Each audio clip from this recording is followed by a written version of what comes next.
Do you want to design some interesting sound that are hard to make with other instruments or even a computer? In this video I'm gonna show you how to create feedbacks, how to control them, and how to make them sound musical. Let's go! Creating a feedback is easy. All you need to do is just to connect your output to the input, increase your gain, and you will probably hear some awful sound that will make your ears bleed. And I'm gonna talk about safety later. But personally, I find these types of feedbacks not really interesting. Yeah, you can make some noise, you can even create some rhythmical parts, but it's just not enough. The interesting part starts when you put something in a feedback loop. And typical choice would be guitar pedals, and not just distortions or overdrives, but flanges, choruses, delays, reverbs, pitch shifters, all that kind of stuff. So modulation effects, something that changes over time or just can transform your signal quite significantly. Now let's hear some quick demonstration. I'm gonna use this Zoom guitar effect unit in a feedback loop with my mixer.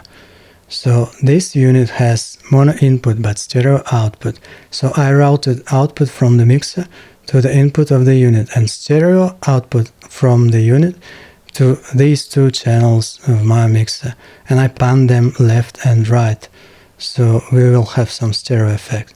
Let's listen how it sounds.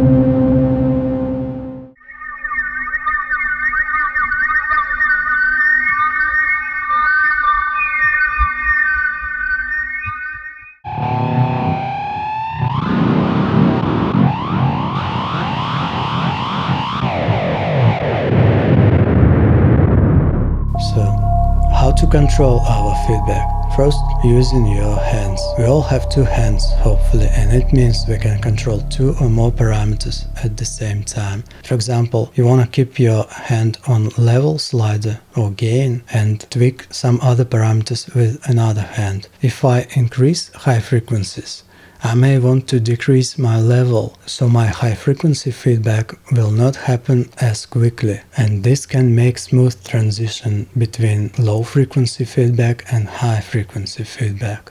Also, if we are using some delay based effects like choruses, flanges, delays, or even some digital equipment, because digital stuff has delay in it for analog to digital and digital to analog conversion.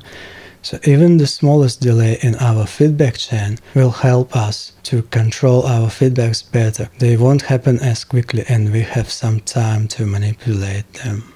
And if you want easy and controllable feedback, you can use distortion or overdrive pedal in a feedback loop. What it will gonna do?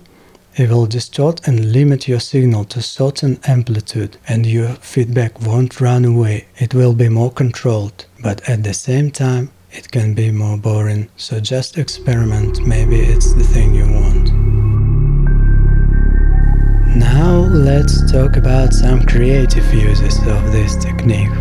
First of all, you don't have to use mixer at all. People use mixers because it's just handy, it has many inputs, many outputs. You can adjust frequencies, high, lows, mid frequencies, but you can use almost whatever you want. People use samplers, and noise musicians like to use just guitar pedals to create their feedbacks.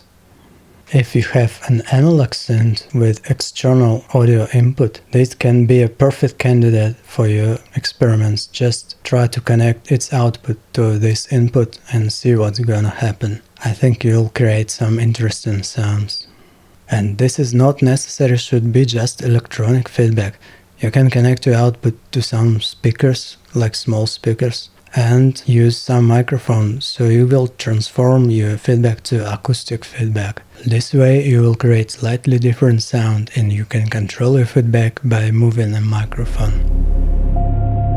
But my favorite technique is to use some actual instrument and connect its output to one of the inputs of our mixer and send this signal to our feedback. So now our feedback loop is more like an effect for the instruments. So let's now see how it's gonna sound.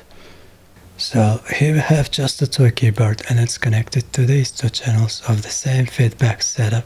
Let's hear how it sounds without the feedback. Nothing really interesting, but when I activate the feedback, yeah, we already can hear something. It's gonna be noisy, just listen.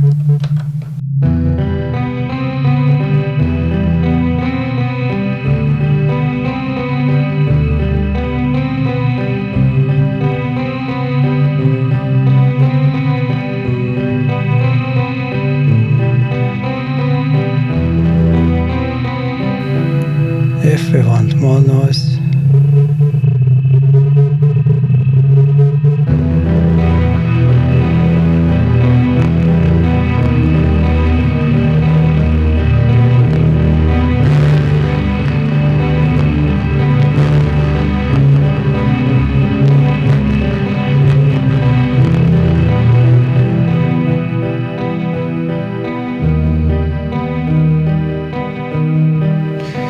so let's hear another example.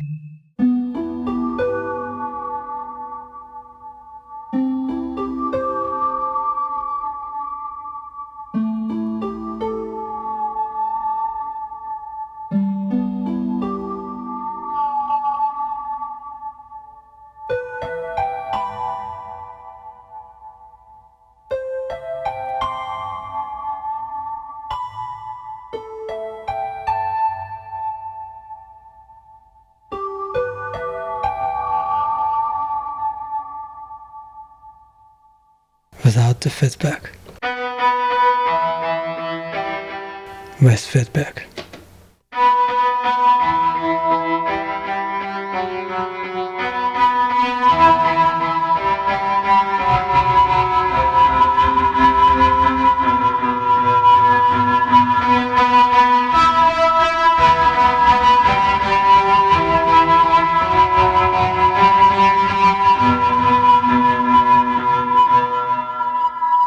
So guys, in the beginning I promised you to tell how to make your feedbacks more musical. First of all, by controlling them. When your feedback's happening, just dial the level down so you can balance on the edge. This will typically produce more mellow and musical feedback. If you want to use your feedbacks in a mix, you can try to tune them. Just use guitar tuner or any other tuner and tweak low frequencies knob. Sometimes you can tune your feedback, but sometimes it's almost impossible. You can always sample your feedback and fine-tune it later. And speaking about sampling, this is probably the most convenient way to use your feedbacks in a mix. You can always transpose them up or down, layer them, and don't forget to put a good reverb on it. I'm just using built-in reverb in my Tascam recorder. It's not the best reverb in the world, but it certainly makes everything sound better. Let's now talk about safety. First of all, don't use huge speakers, because they can literally blow your ears, and this stuff can be dangerous. Use smaller speakers, like this one. Those are just half a watts of power, and they cannot literally damage your ears, because they don't have enough power. It will be 100% safe if you use some crappy speakers like this one. If you want to use your headphones or studio monitors, use something digital.